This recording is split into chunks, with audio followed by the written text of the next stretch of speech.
Well, according to reports, millions of acres of land in the U.S. are being purchased by foreign buyers, most prominently by individuals and entities in China. Joining us now to talk more about the impact this is having on farmland here is the president of the National Black Farmers Association, John W. Boyd Jr. Good morning, John. Thanks so much for joining us. Thank you so much for having me. Well, let's talk about this article. Was this something that you were aware of, the fact that a lot of foreign entities are coming in and buying up American farmland, particularly individuals in China? Yes, and I've been working on this story for a very, very long time, trying to get our government here in the United States to pay attention to farmers being outbid by China at these farm auctions.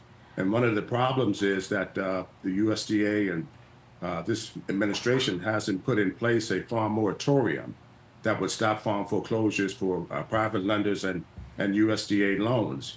That's one of the problems why farmers are losing their farms at farm foreclosure, and it's people like China and those entities representing China that are running up land prices so farmers like myself can't purchase them. Before they came into our area, we could purchase land for $2,500 to $3,000 an acre. And the Chinese are able to pay $15,000 and $20,000 an acre. They're also stealing seed technology and purchasing land by our military bases, stealing infrastructure and technology, seed technology.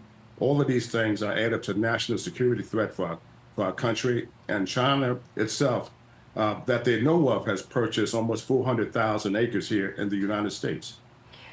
John, from the research that you've done and records that you can get a hold of, who particularly is the individual that is buying up the most land? I mean, who are these people and entities in China?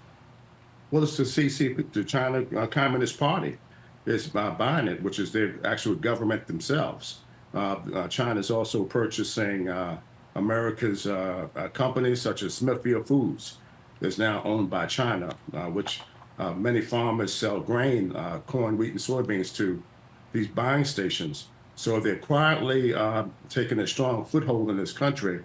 And I believe that Congress should pass legislation preventing China from purchasing land in the United States.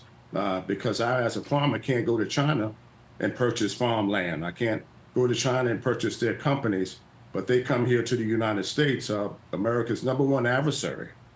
Doing all of the reverse to people right here in the United States. So they're really a big threat to the United States by purchasing land, the best farm ground that they can purchase, and purchasing land by military bases. They're purchasing college campuses.